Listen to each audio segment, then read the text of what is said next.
بسم اللہ الرحمن الرحیم۔ السلام علیکم ورحمۃ اللہ وبرکاتہ۔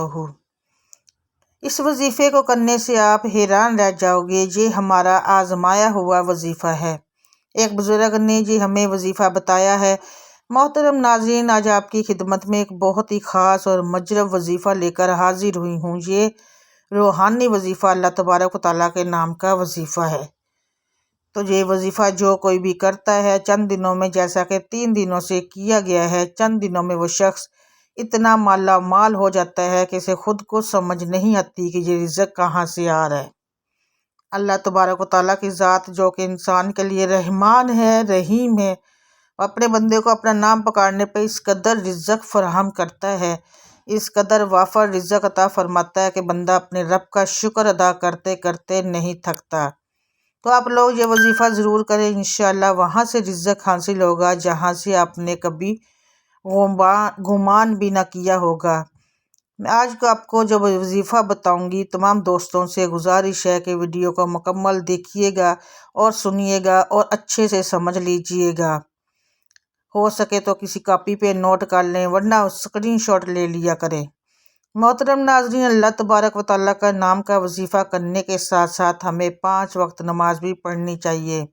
وظائف کے ساتھ ساتھ جو عبادت ہوتی ہے وہ بھی بہت ضروری ہوتی ہے، خاص کر کے عبادت کے بعد جو دعا مانگی جاتی ہے، اس دعا کی ہی بات ہے کہ اللہ تعالیٰ کی عظیم رحمتوں کے باوجود جو گناہ اس کے حال پر رحم کرتا ہے، اس کو یاد کر کے ہر وقت شرمندہ ہوتا رہتا ہے، اور جس کے لیے دعا کے دروازے کھلتے ہیں، جب قبولیت کے دروازے بھی کھل جاتے ہیں تو شروع میں اللہ عز و جل کو اس کے محبوب نام سے پکاریں۔ رسول اللہ صلی اللہ علیہ وسلم فرماتے ہیں، اللہ تعالیٰ نے اسم پاک الرحمن الرحیم پر ایک فرشتہ مقرر کیا ہے۔ فرمایا ہے کہ جو شخص اسے 3 بار کہتا ہے، فرشتہ ندا کرتا ہے، مانگ کہ الرحمن الرحیم تیری طرف متوجہ ہے، تو اور بار بار 5 بار یا ربنا بھی نہایت مؤثر حجابت یعنی دعا کی قبولیت میں بہت اثر رکھتا ہے۔ قرآن مجید میں اس لفظ مبارک کو 5 بار ذکر کر کے اس کے بعد ارشاد فرمایا کہ ان کی دعا قبول کی ان کے رب نے۔ امام جعفر سے کہ جو شخص 5 بار یا ربنا کہے، اللہ تعالیٰ اسے اس چیز سے جس کا خوف رکھتا ہے ایمان بخشی اور جو چیز چاہتا ہے عطا فرمائے۔ پھر یہ آیت 3 تلاوت کی اور اسماء حسنہ کا فضل خود پوشیدہ نہیں جاننی کہ اللہ تعالیٰ کے مبارک ناموں کی فضیلت اور ان کی برکت تو ظاہر ہی ہے۔ تو اللہ تعالیٰ کا نام لے کر جو بھی بندہ دعا مانگتا ہے، اس کی وہ دعا قبول کر لی جاتی ہے۔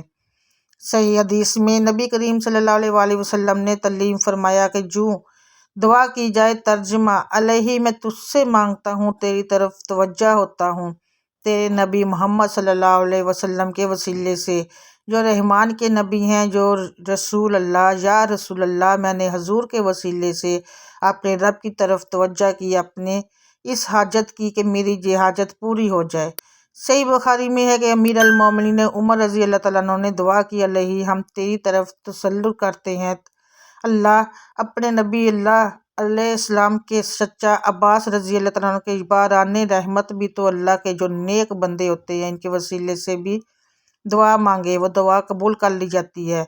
تو حضور غوث پاک فرماتے ہیں کہ جو کسی تکلیف میں مجھ سے دعا مانگے وہ تکلیف دور ہو، جو کسی سختی میں میرا نام لے کر پکارے وہ سختی دفع ہو، رفع ہو، اور جو کسی حاجت سے مجھے وسیلہ کرے وہ حاجت روا ہو۔ اور فرماتے ہیں جب تم اللہ تعالیٰ سے سوال کرتے ہو تو میرے وسیلے سے مانگو، تمہاری مراد پوری ہو جائے گی۔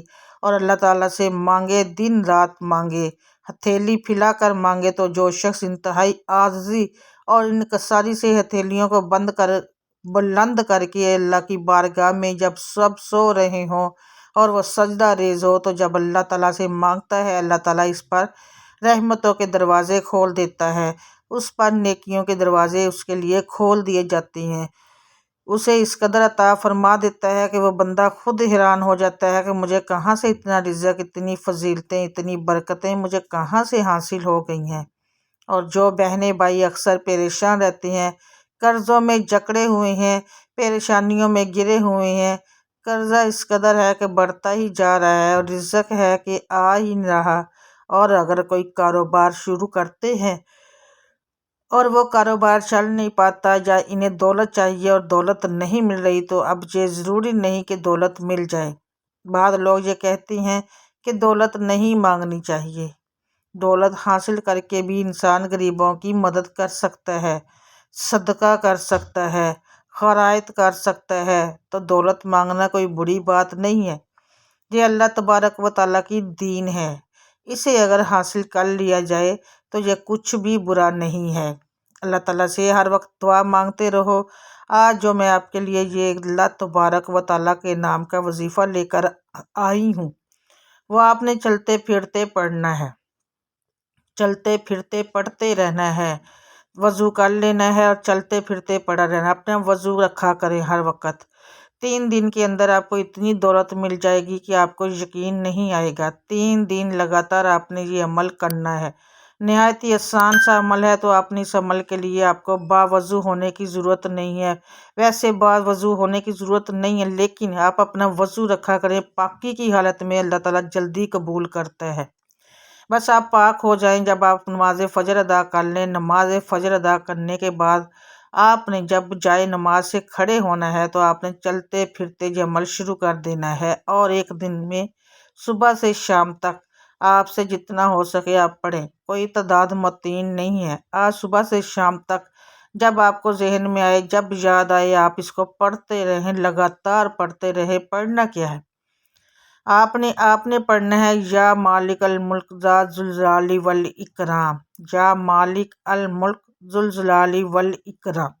یہ لگاتار آپ نے پڑھتے رہنا ہے۔ جب بھی آپ نے یہ شروع کرنا ہے، اس کے اول اور آخر میں 11 مرتبہ درود پاک پڑھ لینا ہے۔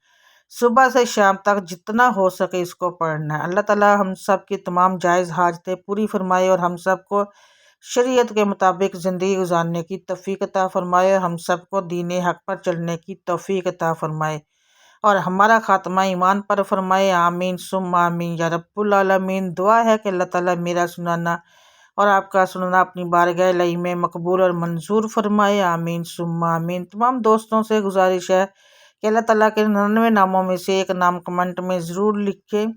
اچھی لگی ہے تو ویڈیو کو لائک کریں اور چینل کو سبسکرائب کر دیں، تاکہ ہماری آئندہ آنے والی ویڈیو آپ تک پہنچتی رہے، آپ اس سے فائدہ اور استفادہ حاصل کر سکیں۔ دعاؤں میں یاد رکھیے گا۔ جزاک اللہ۔